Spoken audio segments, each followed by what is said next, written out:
നമസ്കാരം. Middle east ന്യൂസിലേക്ക് എല്ലാ പ്രേക്ഷകർക്കും സ്വാഗതം. ആദ്യം നോക്കാം പ്രധാന വാർത്തകൾ.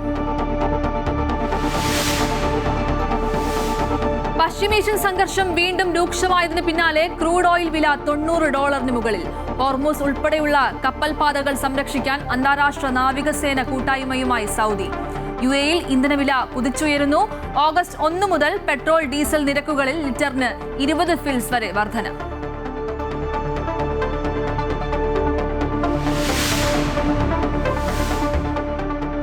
സൗദി അറേബ്യയുടെ ബജറ്റ് പ്രകടന റിപ്പോർട്ട് ധനമന്ത്രാലയം പുറത്തിറക്കി. രണ്ടാം പാദത്തിൽ ബജറ്റിൽ 34.3 ബില്യൺ റിയാൽ കമ്മി രേഖപ്പെടുത്തി. എണ്ണ വരുമാനത്തിൽ 22% വർധന.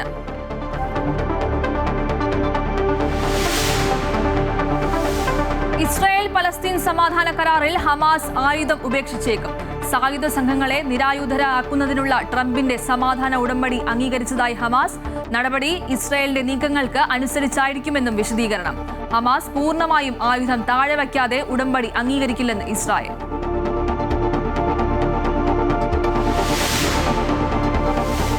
കോമൺവെൽത്ത് ഗെയിംസിൽ നീരജ് ചോപ്ര ഇന്നിറങ്ങും. ജാവലിൻ ത്രോയിൽ നീരജ് ഇറങ്ങുന്നത് 12:45-ന്.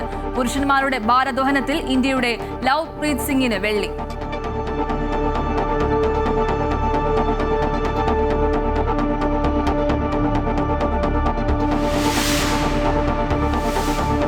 ശ്രീ പദ്ധതിയിൽ നിന്ന് സംസ്ഥാനങ്ങൾക്ക് പിന്മാറാമെന്ന് കേന്ദ്ര സർക്കാർ രാജ്യസഭയിൽ. ധാരണാപത്രം ഒപ്പിട്ടെങ്കിലും കേരളം ഇതുവരെ സ്കൂളുകളുടെ പട്ടിക നൽകിയില്ലെന്ന് PV അബ്ദുൾ വഹാബ് MPയുടെ ചോദ്യത്തിന് കേന്ദ്ര സഹമന്ത്രിയുടെ മറുപടി.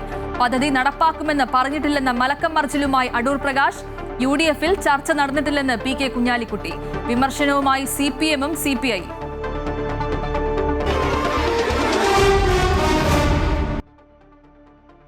പശ്ചിമേഷ്യയിലെ ഇറാനും അമേരിക്കയും തമ്മിലെ സംഘർഷം എണ്ണ വിപണിയിലും പ്രതിസന്ധി സൃഷ്ടിക്കുന്നു. അമേരിക്ക ഇറാനു നേരെ ആക്രമണം നിർത്തിവച്ചപ്പോൾ $86 ഇടിഞ്ഞ എണ്ണവില വീണ്ടും $90 മുകളിലെത്തി. അതിനിടെ ഹോർമൂസ് ഉൾപ്പെടെയുള്ള കപ്പൽ പാതകൾ സംരക്ഷിക്കാൻ അന്താരാഷ്ട്ര നാവികസേന കൂട്ടായ്മയുമായി സൗദിയും രംഗത്തെത്തി.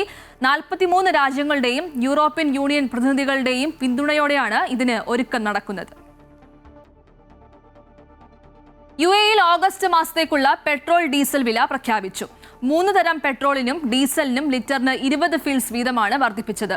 സൂപ്പർ 98 പെട്രോളിന്റെ വില ലിറ്ററിന് 3.40 ദിർഹത്തിൽ നിന്ന് 3.60 ദിർഹമായും, സ്പെഷ്യൽ 95 പെട്രോളിന്റെ വില 3.29 ദിർഹത്തിൽ നിന്ന് 3.49 ദിർഹമായും ഉയർന്നു. E+91 പെട്രോളിന്റെ വില 3.21 ദിർഹത്തിൽ നിന്ന് 3.41 ദിർഹമായും ഉയർന്നു.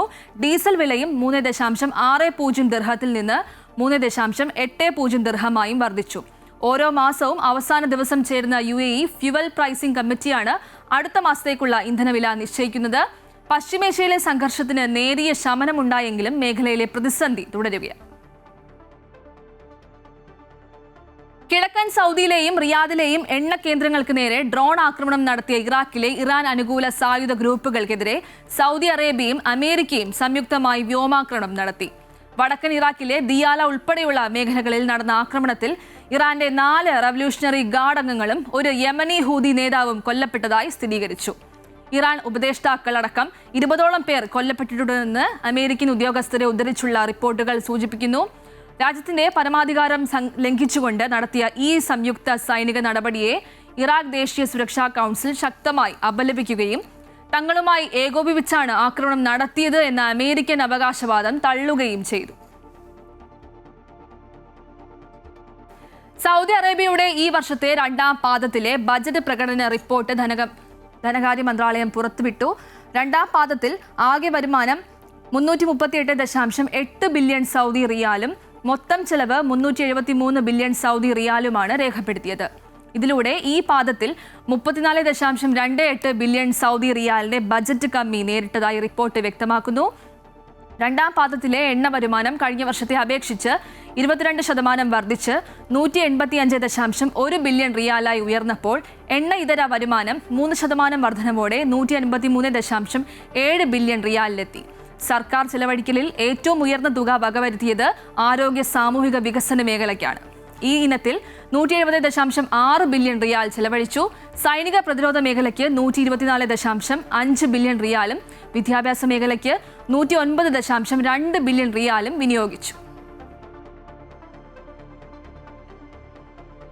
ഇസ്രായേൽ പലസ്തീൻ സമാധാന കരാറിൽ ഹമാസ് ആയുധം ഉപേക്ഷിച്ചേക്കും. സായുധ സംഘങ്ങളെ നിരായുധരാക്കുന്നതിനുള്ള ട്രംപിന്റെ സമാധാന ഉടമ്പടി അംഗീകരിച്ചതായി ഹമാസ്. നടപടി ഇസ്രായേലിന്റെ നീക്കങ്ങൾക്ക് അനുസരിച്ചായിരിക്കുമെന്നും വിശദീകരണം. ഇസ്രായേൽ എല്ലാവിധ ആക്രമണങ്ങളും അവസാനിപ്പിക്കുകയും ഗസയിൽ നിന്ന് പൂർണ്ണമായും പിന്മാറുകയും ചെയ്താൽ മാത്രമേ തങ്ങളുടെ പക്കലുള്ള മാരക ആയുധങ്ങൾ കൈമാറുകയുള്ളൂവെന്ന് ഹമാസ് അറിയിച്ചു. ഹമാസ് പൂർണ്ണമായും ആയുധം താഴെ വയ്ക്കാതെ ഉടമ്പടി അംഗീകരിക്കില്ലെന്ന് ഇസ്രായേലും അറിയിച്ചു. PMCയിൽ കേന്ദ്ര സർക്കാർ വ്യക്തത വരുത്തിയതോടെ സംസ്ഥാനത്തിന്റെ നിലപാട് എന്താണ് എന്നാണ് ഇനി അറിയേണ്ടത്. ഇത് സംബന്ധിച്ച് നിരവധി പ്രതികരണങ്ങളാണ് ഉണ്ടായത്. PM ശ്രീ പദ്ധതിയിൽ ഇടത് സർക്കാർ ഒപ്പിട്ട് കേന്ദ്ര ഗവൺമെന്റിൽ നിന്നും ഫണ്ടും വാങ്ങിയിട്ട് ഇപ്പോൾ തങ്ങളുടെ തലയിലേക്ക് കയറണ്ടെന്നാണ് ആഭ്യന്തരമന്ത്രി രമേശ് ചെന്നിത്തല പറഞ്ഞത്. ഇത്രയും ഒപ്പിട്ട് അതിനുശേഷം കൂടുതൽ ആനുകൂല്യങ്ങളും വാങ്ങിച്ചിട്ട് കേന്ദ്ര ഗവൺമെന്റ് സഹായം വാങ്ങിച്ചിട്ട് ഇപ്പം ഞങ്ങളുടെ തലയിലോട്ട് കയറണ്ട. വിഷയം പ്രത്യേകമായി എടുത്ത് UDF ചർച്ച ചെയ്തിട്ടില്ല എന്നും ഉപസമിതി രൂപീകരിച്ചിട്ടുണ്ട് എന്നും UDF കൺവീനർ അടൂർ പ്രകാശ് പറഞ്ഞു. കേന്ദ്ര ഫണ്ട് ലഭിക്കുക എന്നത് കേരളത്തിന്റെ അവകാശമാണെന്നും അടൂർ പ്രകാശ് വ്യക്തമാക്കി. UDF യോഗത്തിൽ ഇത്തരം വിഷയങ്ങൾ അങ്ങനെ എടുത്ത് പ്രത്യേകമായി ചർച്ച ചെയ്തിട്ടില്ല. ചർച്ച ചെയ്തു എങ്കിൽ മാത്രമേ UDF യോഗത്തിൽ ഒരു തർക്കം വരികയുള്ളല്ലോ. അങ്ങനെ ഒരു സംഭവം ഉണ്ടായിട്ടേ ഇല്ല.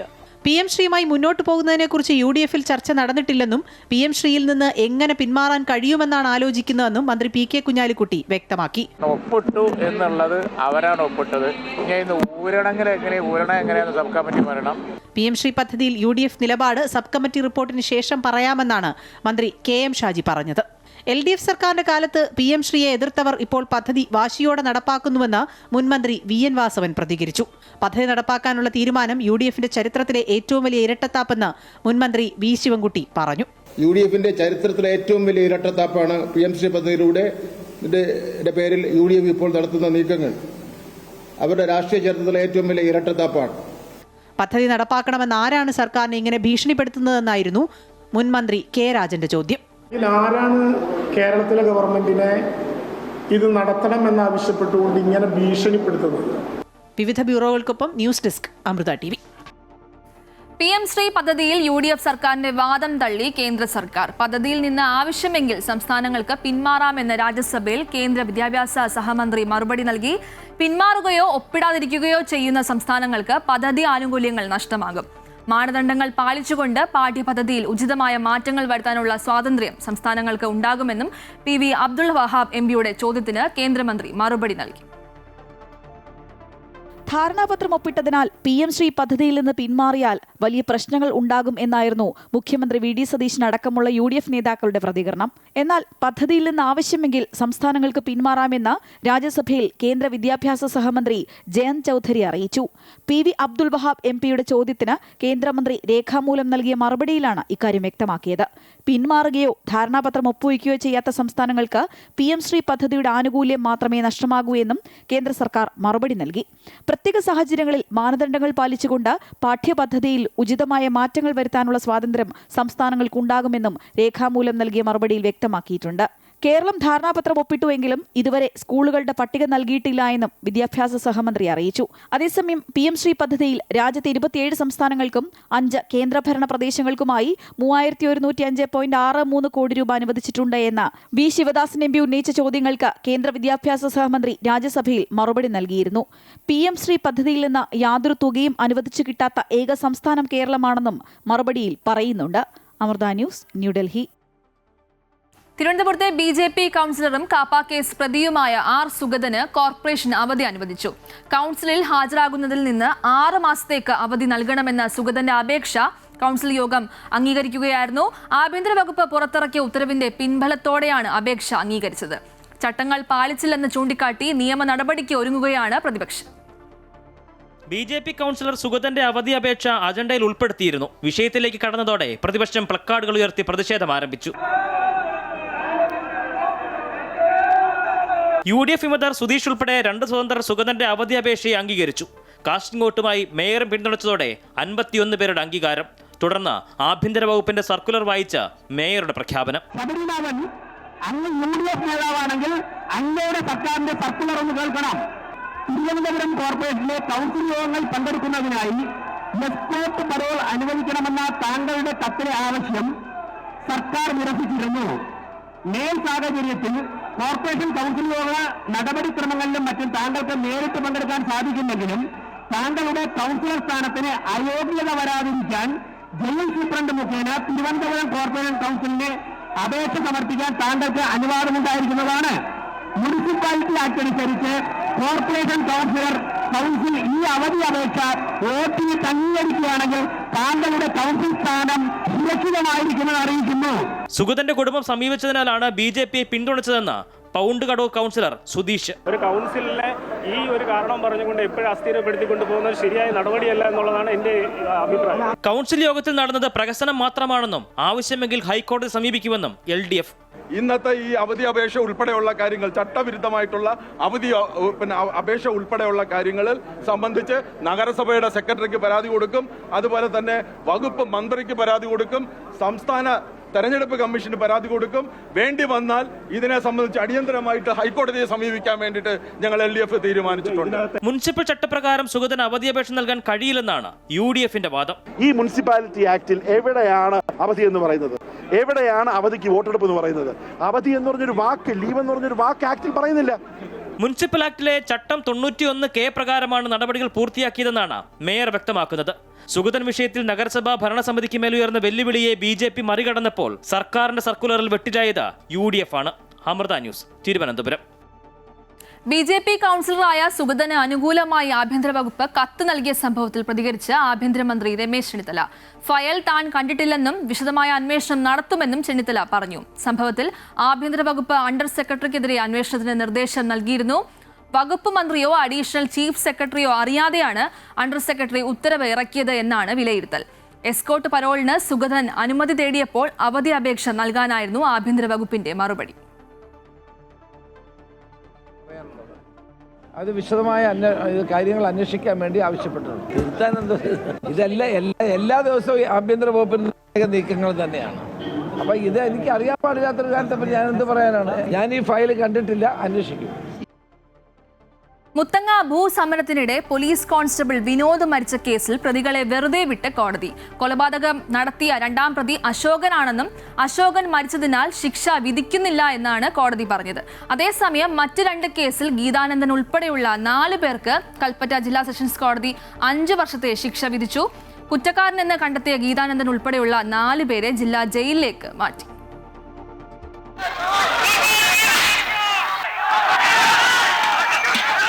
മുത്തങ്ങ ഭൂസമരത്തിനിടെ പോലീസും സമരക്കാരും തമ്മിലുണ്ടായ സംഘർഷത്തിൽ കോൺസ്റ്റബിൾ വിനോദ് കൊല്ലപ്പെട്ട കേസിലാണ് 1-ാം പ്രതി ഗീതാനന്ദൻ ഉൾപ്പെടെയുള്ള മുഴുവൻ പ്രതികളെയും കോടതി വെറുതെ വിട്ടത്. കൃത്യം നടത്തിയത് 2-ാം പ്രതി അശോകനാണ്.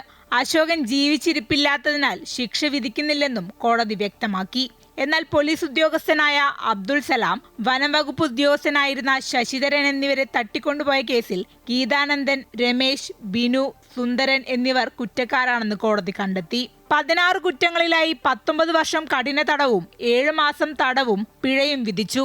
ശിക്ഷ ഒന്നിച്ച് അനുഭവിച്ചാൽ മതിയെന്നതിനാൽ 5 വർഷത്തെ ശിക്ഷ മാത്രം പ്രതികൾ അനുഭവിച്ചാൽ മതി. ഇതിനായത്തിൽ പ്രതികളുടെ സാമൂഹ്യ പശ്ചാത്തലം കോടതി പരിഗണിച്ചാണ് ശിക്ഷയിൽ ഇളവ് നൽകിയിട്ടുള്ളത്. അതേസമയം തന്നെ മുത്തങ്ങ സമരത്തിന് അനുകൂലമായിട്ടുള്ള പരാമർശങ്ങളും കോടതിയുടെ ഭാഗത്തു നിന്ന് ഈ കേസിൽ ഉണ്ടായിട്ടുണ്ട്. അത് ന്യായമായ ഒരു ആവശ്യത്തിന് വേണ്ടി നടത്തിയിട്ടുള്ള സമരമാണെന്ന രീതിയിലുള്ള പരാമർശങ്ങളും കോടതി വിധിയിലുണ്ട്.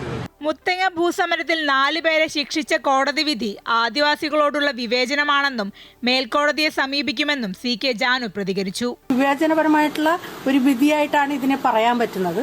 ഇതൊരു ജനാധിപത്യ വിധി എന്നുള്ള നിലയിൽ പറയാൻ പറ്റില്ല. ശരിക്കും പറഞ്ഞാൽ ഇപ്പോൾ ഈ ആളുകളെ ശരിക്കും ശിക്ഷിക്കേണ്ട ആവശ്യം പോലും ഉണ്ടായിരുന്നിട്ടില്ല.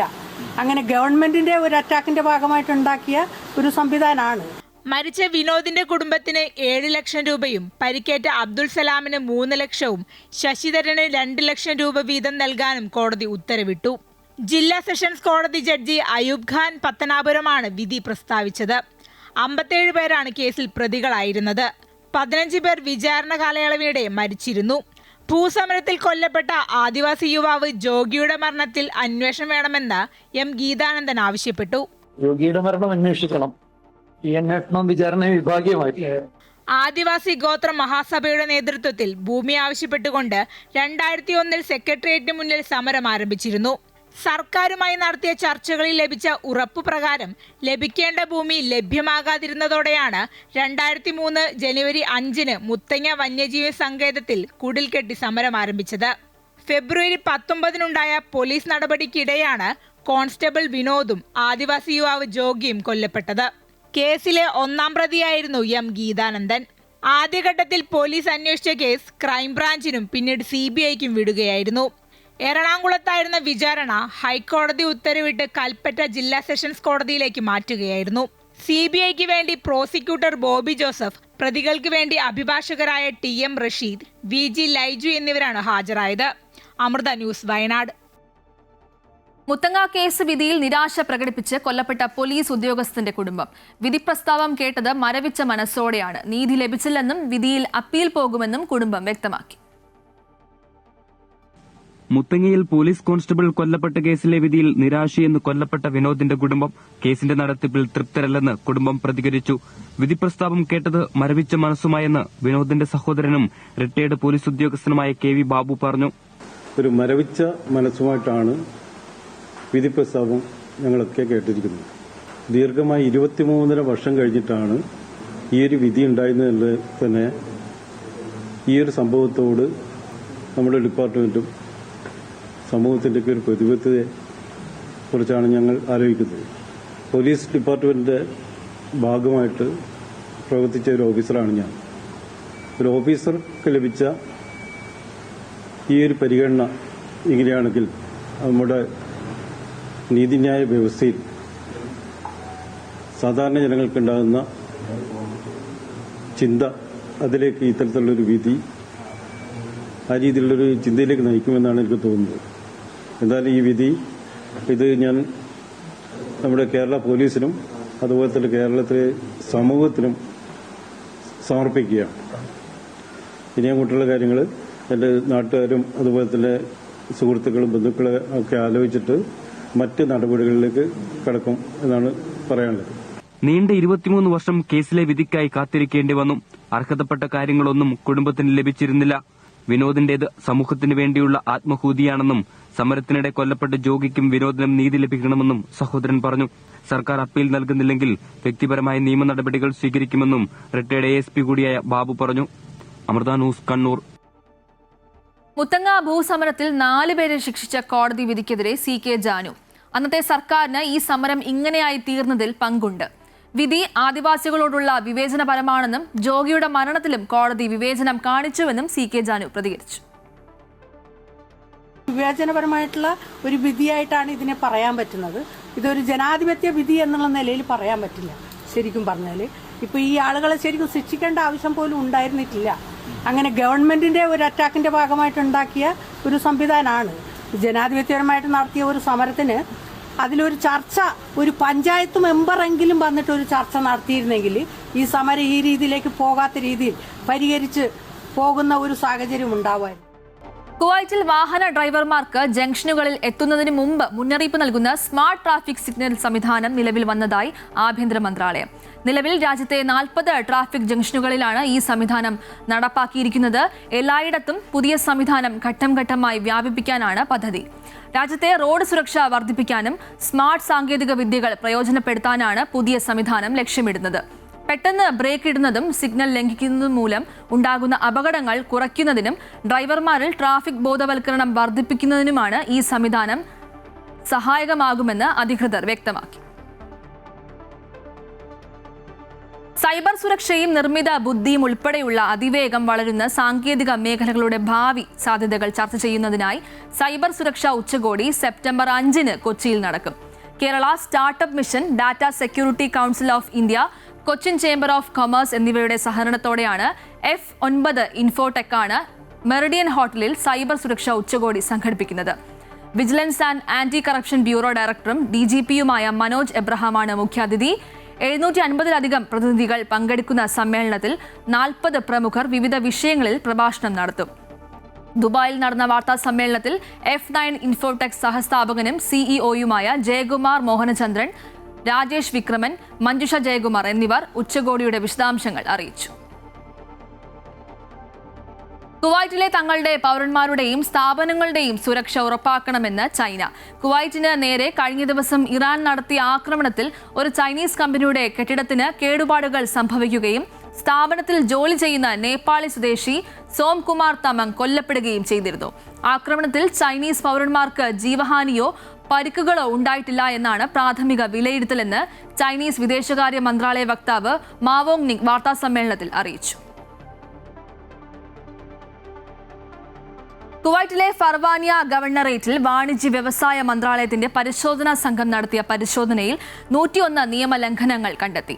സർക്കാർ സബ്സിഡിയോടെ വിതരണം ചെയ്യുന്ന ഭക്ഷ്യവസ്തുക്കൾ അനധികൃതമായി വിൽപ്പന നടത്തിയ ഒരു ഗ്രോസറി കട അടച്ചുപൂട്ടി, വിലപ്പട്ടിക പ്രദർശിപ്പിക്കാത്തത്, ഉത്ഭവരാജ്യം രേഖപ്പെടുത്താത്തത്, ഉറവിടം വ്യക്തമല്ലാത്ത ഉൽപ്പന്നങ്ങൾ വിൽക്കൽ തുടങ്ങിയ നിരവധി ലംഘനങ്ങളും കണ്ടെത്തിയതായി മന്ത്രാലയം അറിയിച്ചു.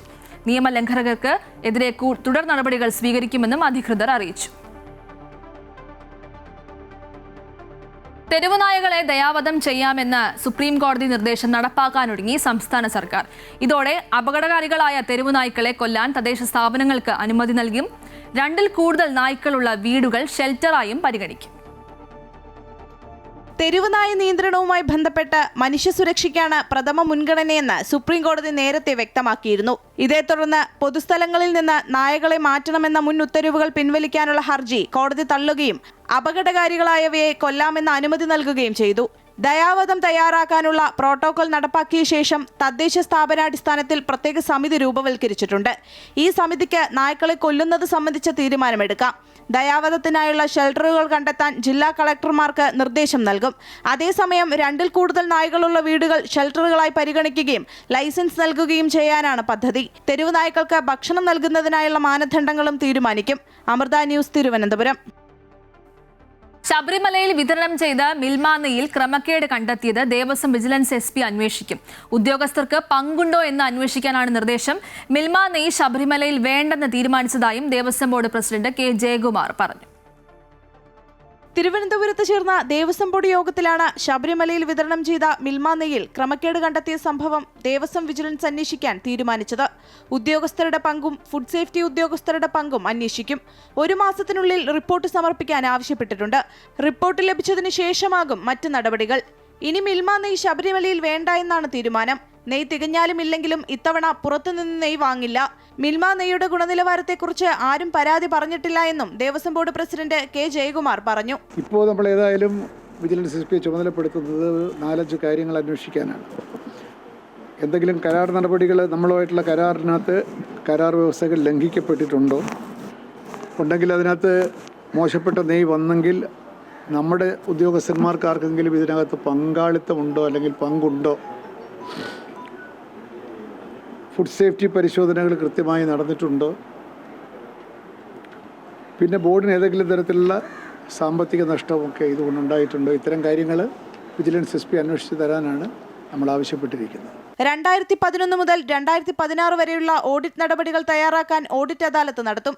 മിൽമ വിതരണം ചെയ്ത നെയ്യ് വഴിമധ്യേ മാറ്റി ഗുണനിലവാരം കുറഞ്ഞ നെയ്യ് ശബരിമലയിൽ എത്തിച്ചതിൽ അന്വേഷണം നടക്കുന്ന സാഹചര്യത്തിലാണ് മിൽമ നെയ്യ് വേണ്ടെന്ന ബോർഡ് തീരുമാനം. ശബരിമലയിൽ മിൽമയുടെ വ്യാജ നെയ്യ് എത്തിക്കാൻ മിൽമ ഉദ്യോഗസ്ഥരെ ദേവസ്വം ജീവനക്കാർ സഹായിച്ചുവെന്ന് കണ്ടെത്തിയിരുന്നു. അമൃത ന്യൂസ്, തിരുവനന്തപുരം.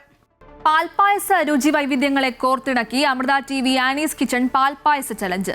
അമൃത TVയുടെ ഓണാഘോഷത്തിന്റെ ഭാഗമായാണ് പായസ ചലഞ്ച് മത്സരം സംഘടിപ്പിച്ചത്. 10 ടീമുകൾ പങ്കെടുത്ത മത്സരത്തിൽ 10 വൈവിധ്യമാർന്ന പാൽപ്പായസങ്ങളാണ് തയ്യാറാക്കിയത്. പാചക വിദഗ്ധൻ പഴയിടം മോഹനൻ നമ്പൂതിരി മത്സരത്തിൽ വിധികർത്താവായി.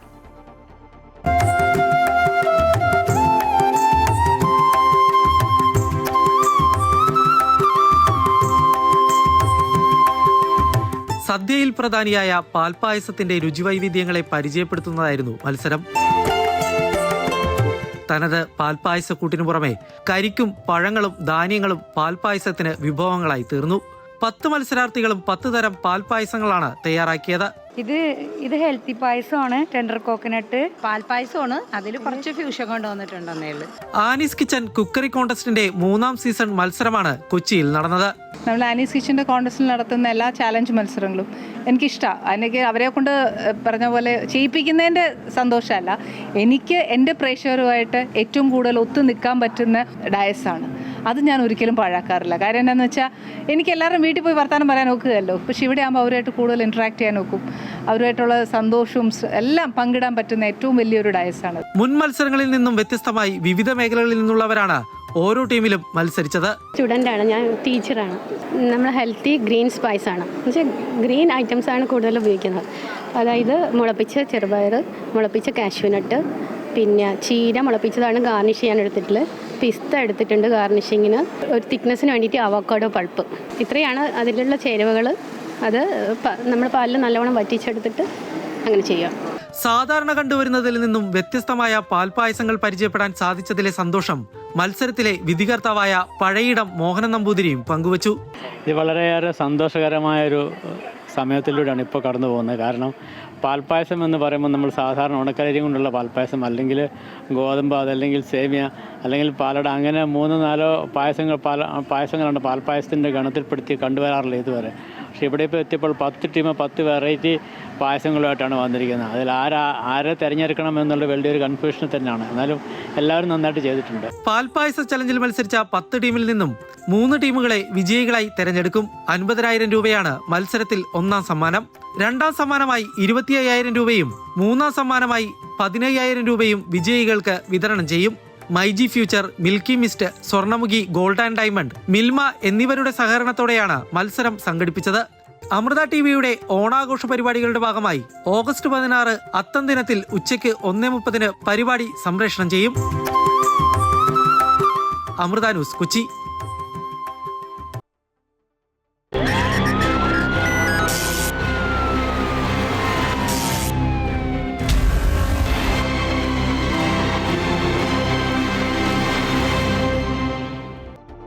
യുവാവിനെ തട്ടിക്കൊണ്ടുപോയെന്ന പരാതിയിൽ മരട് പോലീസ് രജിസ്റ്റർ ചെയ്ത കേസിൽ നിർണായക വഴിത്തിരിവ്. തട്ടിക്കൊണ്ടുപോയെന്ന് പറയപ്പെട്ട റിജോയെ ഇന്ന് രാവിലെ 4.5 ഗ്രാം MDMA-യുമായി ഡാൻസ് ഓഫ് സംഘം പിടികൂടി. ഇയാളോടൊപ്പം ഉണ്ടായിരുന്ന 2 യുവതികളടക്കം 3 പേരെയും കസ്റ്റഡിയിലെടുത്തിട്ടുണ്ട്. കഴിഞ്ഞ 29-ാം തീയതി രാത്രിയാണ് കൊച്ചി മരട്ടിൽ നിന്ന് യുവാവിനെ ഒരു സംഘം കാറിൽ ബലമായി കയറ്റിക്കൊണ്ടുപോയെന്ന വിവരം മരട് പോലീസിന് ലഭിക്കുന്നത്. സംഭവം കണ്ടുനിന്ന ഒരു ഡെലിവറി ബോയ് വിവരം പോലീസിനെ അറിയിക്കുകയായിരുന്നു. ഇതിന്റെ അടിസ്ഥാനത്തിലാണ് പോലീസ് തട്ടിക്കൊണ്ടുപോകൽ കേസ് രജിസ്റ്റർ ചെയ്ത് അന്വേഷണം ആരംഭിച്ചത്. അന്വേഷണം പുരോഗമിക്കുന്നതിനിടെയാണ് തട്ടിക്കൊണ്ടുപോയെന്ന് പറയപ്പെടുന്ന റിജോയ് ഉൾപ്പെടെയുള്ള 4 പേരെ ഇന്ന് രാവിലെ ഡാൻസ് ഓഫ് സംഘം പിടികൂടിയത്. ഇവരിൽ നിന്നും 4.5 ഗ്രാം MDMA-യും കണ്ടെടുത്തു. റിജോയിയെ കാറിൽ കയറ്റിക്കൊണ്ടുപോയത് ആരാണെന്നും സംഭവത്തിന് പിന്നിലെ യഥാർത്ഥ കാരണം എന്താണെന്നും കണ്ടെത്താൻ അന്വേഷണം തുടരുകയാണ്. സംഭവത്തിൽ ലഹരിക്കടത്തടക്കം മറ്റ് ക്രിമിനൽ ബന്ധങ്ങൾ ഉൾപ്പെടെ പരിശോധിച്ചു വരികയാണെന്ന് അന്വേഷണ ഉദ്യോഗസ്ഥർ അറിയിച്ചു. അന്വേഷണം പൂർത്തിയായ ശേഷമേ സംഭവത്തിന്റെ യഥാർത്ഥ ചിത്രം വ്യക്തമാകൂ. അമൃത ന്യൂസ്, കൊച്ചി.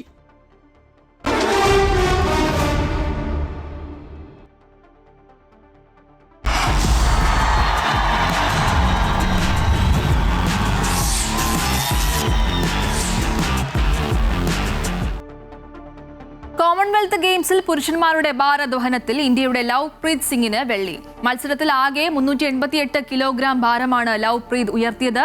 സ്നാച്ച് വിഭാഗത്തിൽ 176 കിലോഗ്രാമും ക്ലീൻ ആൻഡ് ജെർക്ക് വിഭാഗത്തിൽ 212 കിലോഗ്രാമും ഉയർത്തിയാണ് ലവ്പ്രീത് നേട്ടം സ്വന്തമാക്കിയത്. ജാവലിൻ ത്രോയിൽ നീരജിന്റെ മത്സരം അല്പസമയത്തിനകം നടക്കും. മിഡിൽ ഈസ്റ്റ് ന്യൂസ് പൂർണ്ണമാകുന്നു. കൂടുതൽ വാർത്തകൾക്കായി അമൃത ന്യൂസ് യൂട്യൂബ് ചാനൽ കാണുക. നമസ്കാരം.